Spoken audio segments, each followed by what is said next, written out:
Hello, c'est Ledzi pour une vidéo fiche d'élevage. Dans cette vidéo, je vais vous parler, comme vous avez vu dans le titre, des Camponotus nicobarensis.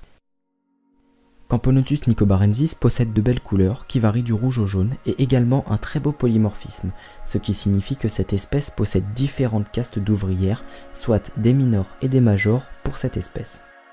La taille des ouvrières varie de 6 à 12 mm et celle de la reine de 12 à 16 mm.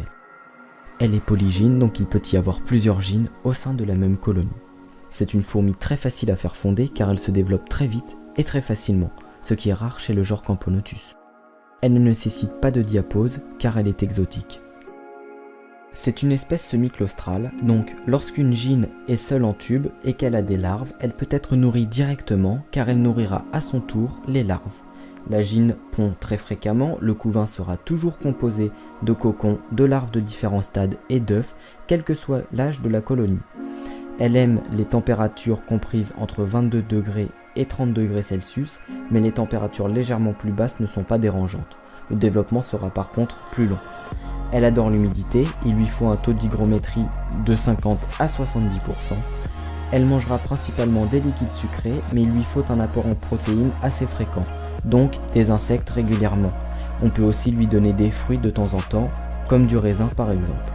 La durée de développement de l'œuf à l'ouvrière est d'environ 1 mois, plus ou moins 11 jours de l'œuf à la larve, 10 jours de la larve au cocon et 7 jours du cocon à l'ouvrière. Dans la nature, elle vit sous terre, dans des zones humides, bien qu'elle puisse vivre dans d'autres habitats évidemment. Camponotus nicobarensis appréciera un nid en béton cellulaire blindé ou en pierre reconstituée, car elle est foreuse. Vous pouvez évidemment lui donner un nid en plâtre à vos risques et périls si elle manque de place, ou un nid en plexiglas, mais je ne recommande pas ce type de nid personnellement. C'est une espèce très agile qui franchira avec facilité votre anti-évasion. Un couvercle est donc presque indispensable sur l'ADC.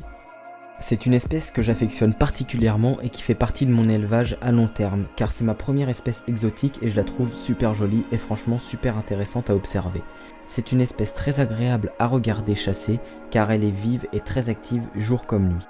Cette vidéo est désormais terminée, j'espère qu'elle vous a plu. N'hésitez pas à me donner des conseils sur la vidéo s'il y a des choses à revoir ou autres pour les prochaines fiches d'élevage.